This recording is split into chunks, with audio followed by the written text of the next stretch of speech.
এজন্য কবরের আযাব থেকে বিশ্বনবী পানাহ চেয়েছেন।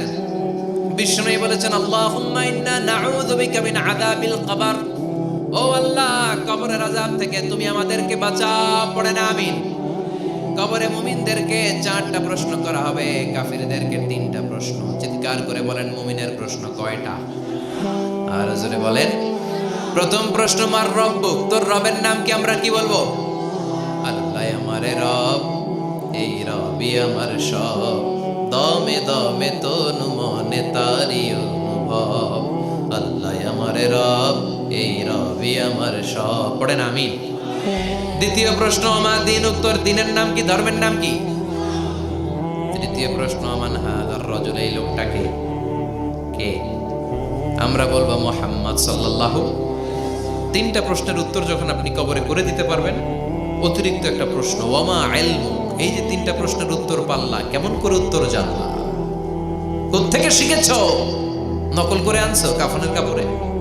পরীক্ষার হলে নকল আছে না নাই? হাতে নকল আছে না?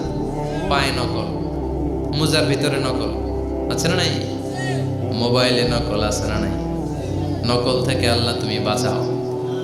আরো আসতে কোনা আমি। কিভাবে জানলা? কেমন করে 3টা প্রশ্নের উত্তর শিখলা? What is the source of your knowledge? তথ্যসূত্র কি? আপনাকে বলতে হবে, আমি যেই কিতাবটা থেকে শিখেছি কিতাবটার নাম কি? চিল্লায় বলেন কি না? এই কিতাবটা হলো কোরআন।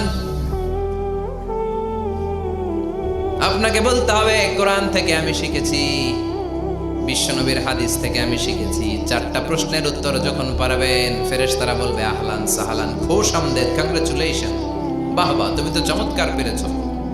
ফায়ুফসাহু লাহু কবরুহু ৭০ যিরাআন, মুমিন বান্দার কবরটা ৭০ হাত লম্বা করে দেয়া হবে।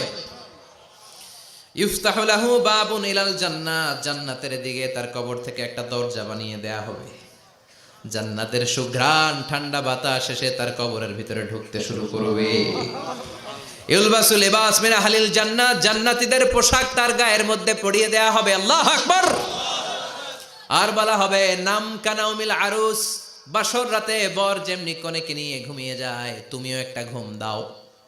আলহামদুলিল্লাহ পড়ে। মুমিন বান্দা আনন্দের একটা ঘুম দিবে। ইসরাফিলের সিংগার আওয়াজ ছাড়া পৃথিবীর কোনো কিছুই তার আগে ঘুম ভাঙতে পারবে না।